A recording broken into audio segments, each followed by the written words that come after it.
Hey guys, Kirais, welcome back to my channel, and today we're going to be doing the last fashion review for Aikatsu Friends. You can watch this independently or you can check out part 1 and 2. With that said, let's get right into season 2's fashion.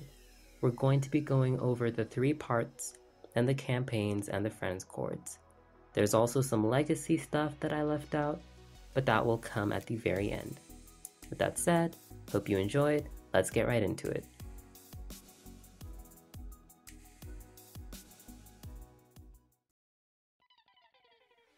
Heavenly Perfume is the first new brand that matters in a while, so let's take a look at it.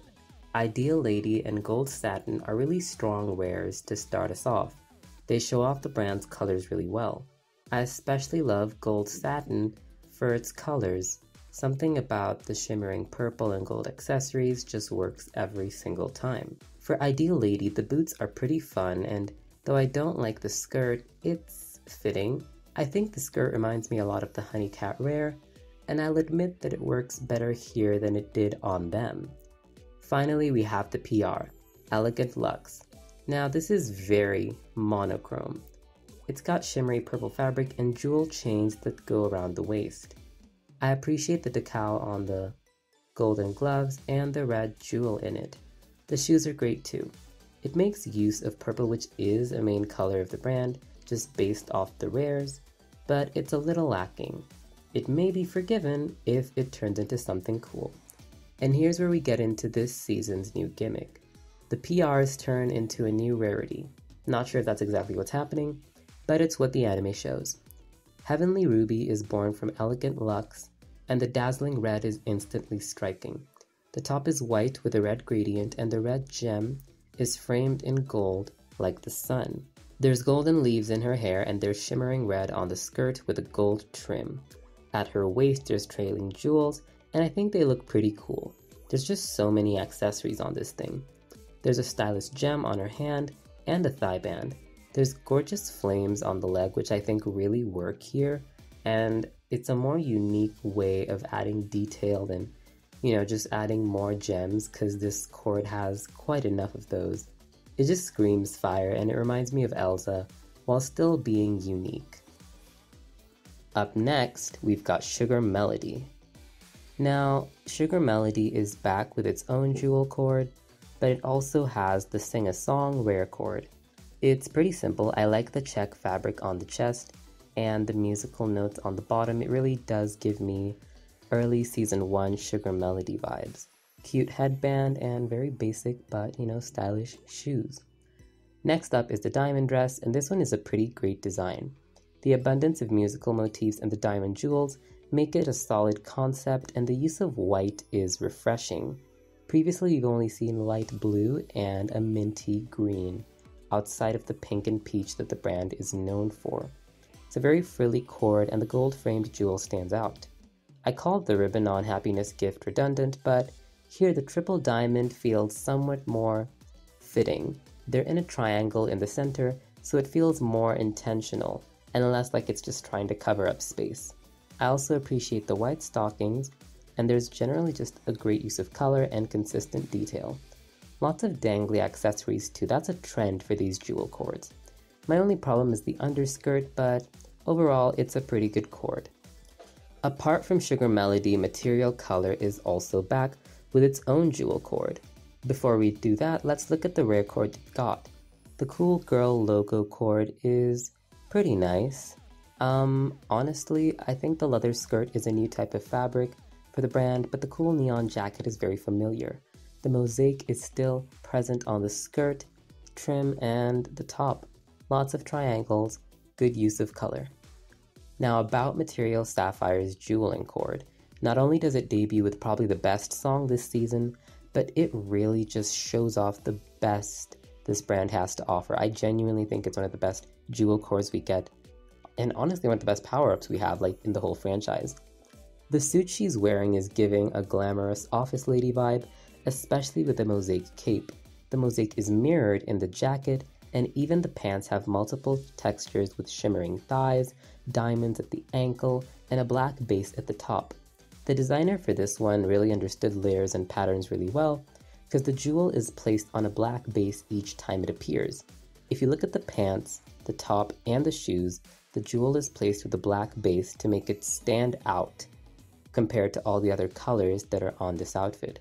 It's easy to miss, but there's a really good crown on her head. It blends in with her blue hair in the CGI, so I personally didn't notice it, but I think that the silhouette for this is really iconic, and we just don't get stuff like this much. More idols and pants. So now that we've covered our main characters, some randos made it in. Emma has a new outfit. It's kind of like a schoolgirl outfit, and the letters on the skirt aren't really helping this design. The stripes, layers, and everything else is just meh. I said I'd never get tired of the whole letters and shapes on fabric thing that Colorful Shake has going on, but this is probably the weakest outfit in her entire brand, and it's not a good sign of what's to come for the side characters this season.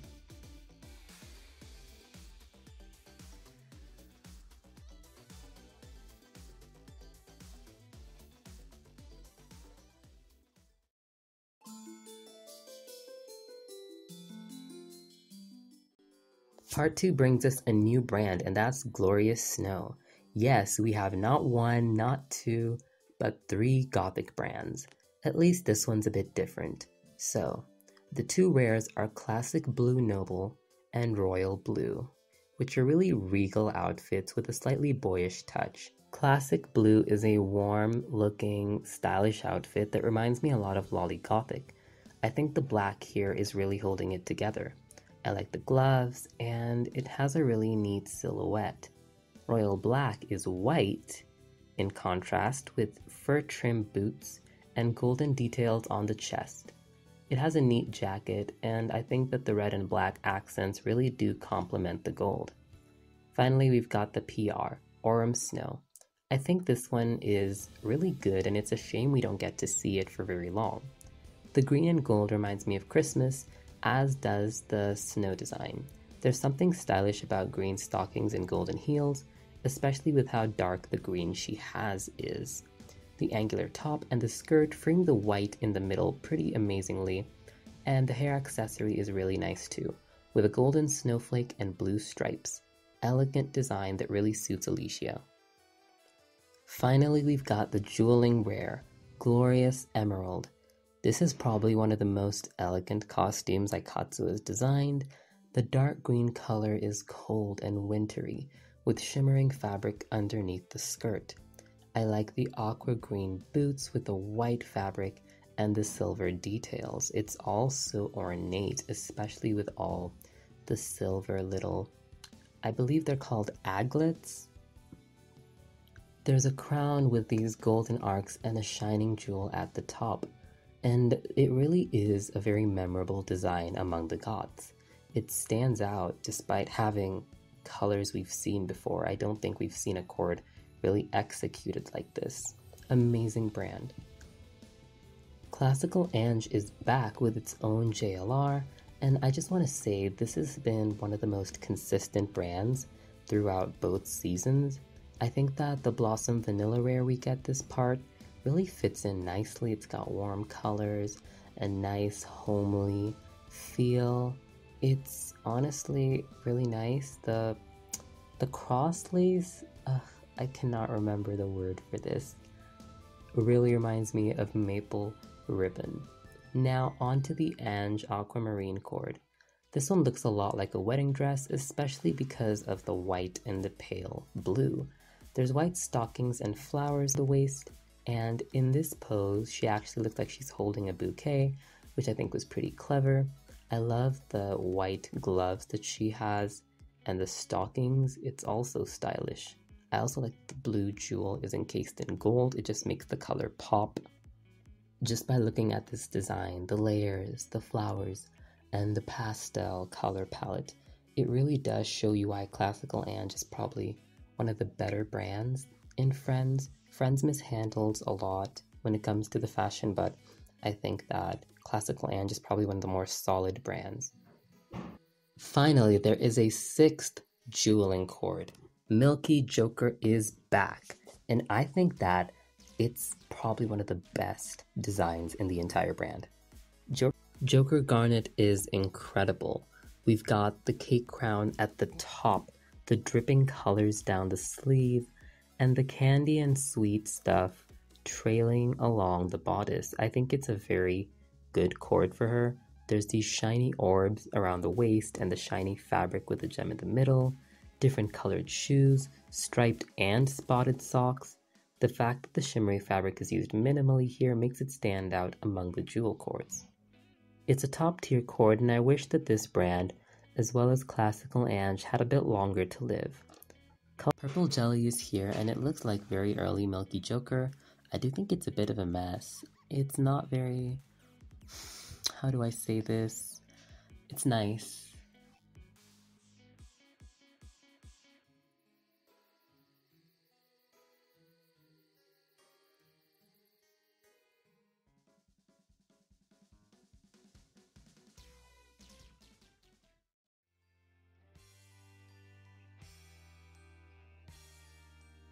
So unfortunately, Friends never got a full season.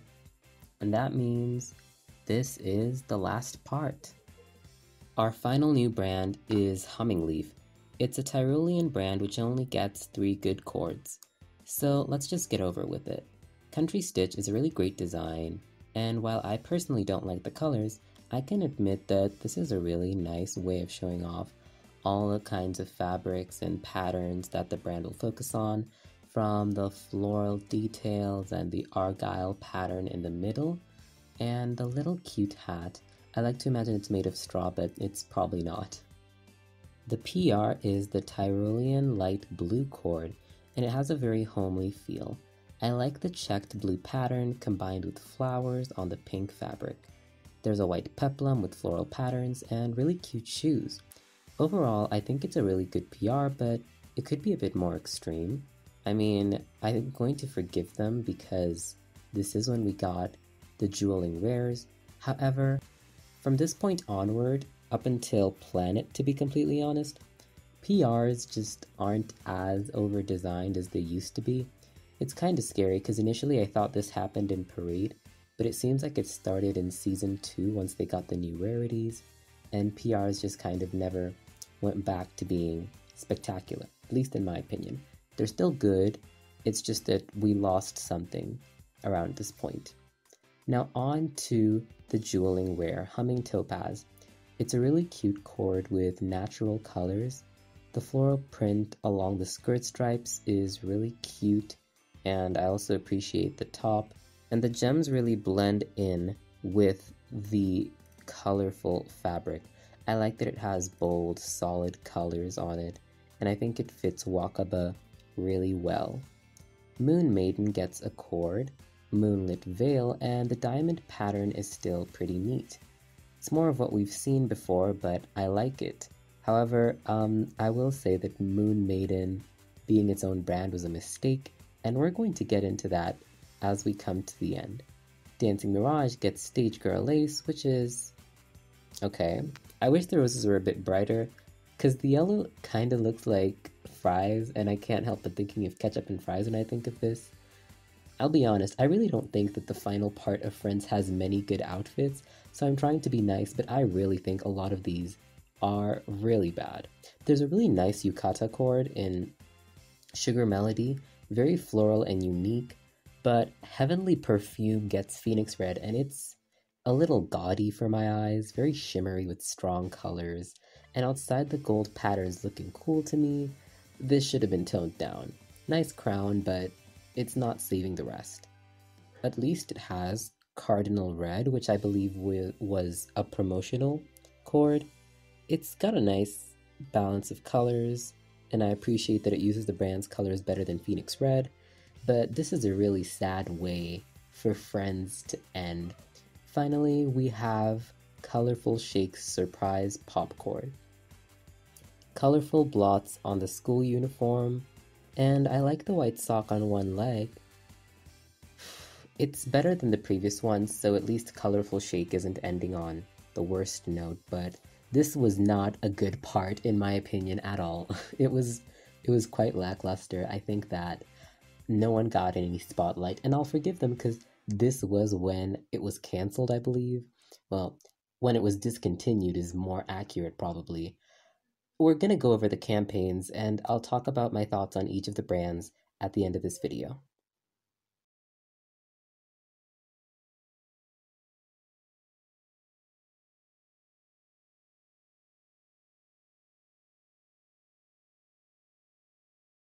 So we're going to go over the campaigns in this part, and the first campaign is Princess Story.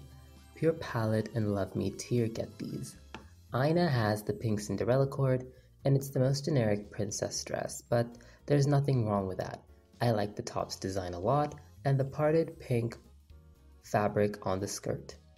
Karen has the Princess Vega cord, which is very aquatic in its colors.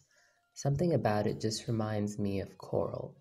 Mio has the best design I've seen, with a very sparkling outfit with winged sleeves and stripes on the bust. The skirt is asymmetrical, which I love, and the accessory is gorgeous to look at. Finally, we have Mirai's Arabian Purple, which is probably one of the best Milky Joker looks. The cream drops and the swirly patterns on the shoes, the vivid skirt, and the yummy purple really work here. Love the candy earrings too. I'd say she got the best design for this campaign. The next campaign is Gothic, which went nowhere in Parade. Let's start with the worst of the bunch. The twins brands at this point have nothing new to offer. All the cords are too similar, and I genuinely don't see why they got two full brands to themselves. Moon's Serenity is definitely better than Night Sky Luna, but honestly, the moon concept has been wrung dry at this point. There's nothing left for these two, and even the designers know, because there's a limit to how many outfits you can make based off the moon and its bright side. There's really nothing left for these two. No reason for three gothic idols. I really think it was a mistake. Next up, we've got Lily. I like the lace along the top and the rose decorations. Roses are her motif, and that is what she puts in her brand, as well as these dark colors. I think that the design is really good with these colors. I don't know why they chose blue and green though. It could very well have been black instead of the blue, but I don't think it's anything worth, crying over. Sumita's mysterious Viola makes good use of angular lines along the top. It uses the rose decor. The section under the skirt is a little unnecessary, but I do think it adds some nice detail. I like the puffy sleeves and the general roundness of this outfit. She kinda looks like a pickup artist with this hat and this pose. Something about it just gives the fedora, milady vibe.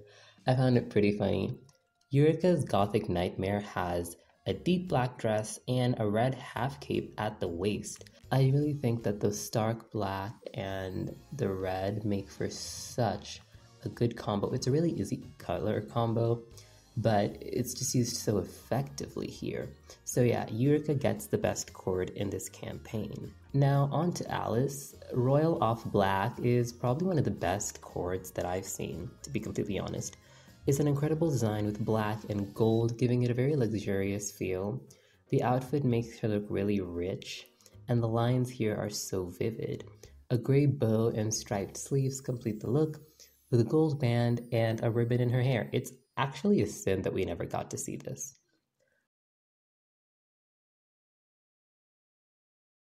For the last section, we'll go over the unit cords, and finally, we'll cover some special cards with some legacy characters. Pure Palette, they get the unison cords.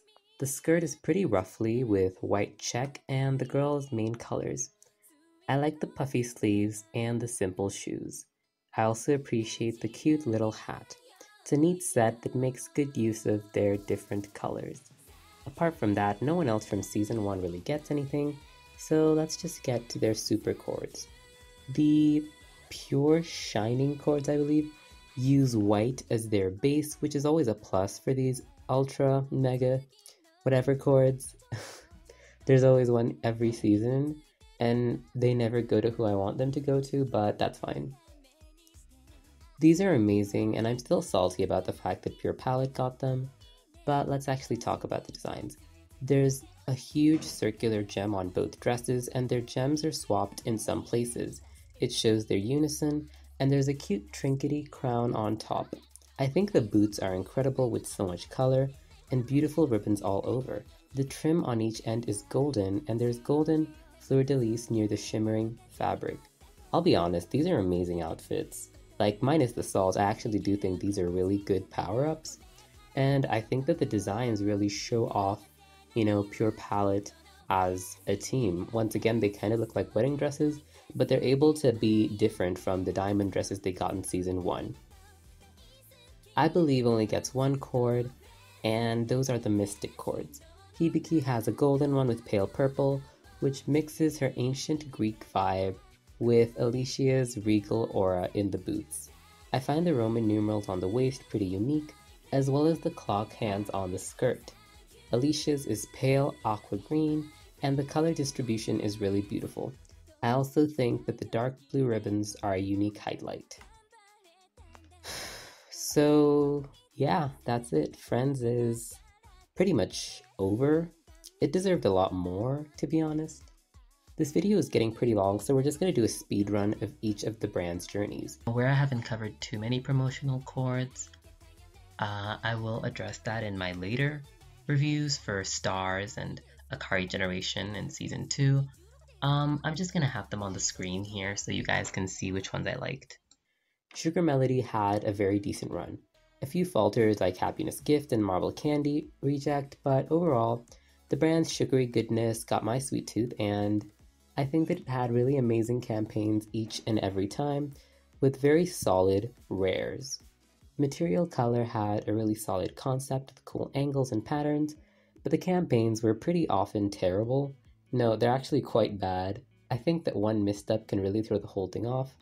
And I would also say the early chords are better than some of the ones we got toward the end of Season 1. Really amazing PRs though. Classical Ange is probably the most consistent, classy, soft, deserved way more. Milky Joker struggled to really look good time and time again. More misses than hits, but I'm just glad they got it right by the end. There were more good chords in Season 2, or at least maybe it was better because they didn't have as many, but I do think that they did eventually figure out where it was going. Dancing Mirage kind of fell off. It started out really well, but the later chords were very meh. Colorful Shake didn't get much focus either, but I do think that the focus it did get initially was really amazing. Everything else in Season 1 just got very little attention. The twin gothic brands really stretched the idea thin, and Baby Pirates were so wasted. The same can be said for Humming Leaf, which I'm assuming was only cut short because of time, but Baby Pirates really does seem like it was meant to go somewhere, and it just never got the chance to shine. No one in Season 2 got to shine either, but Glorious Snow was very consistent in terms of quality. I don't think there's any Glorious Snow chord that's actually bad. Everything was a hit somehow. Heavenly Perfume is nice as well, but I would have to say Glorious Snow is probably the most consistent brand in Season 2, and Classical Ange is probably the best one in Season 1. Now finally, we have the crossover chords. Alright, so consider these a bonus. So they'll have new unit chords, which in my opinion are very reminiscent of their first ones. They're all softer and cuter though, with more solid blocks of color. I do think that they have very neat crowns with the color-coded jewels, which keep them very unified. The cute ribbons and the neat layered skirt are pretty appealing.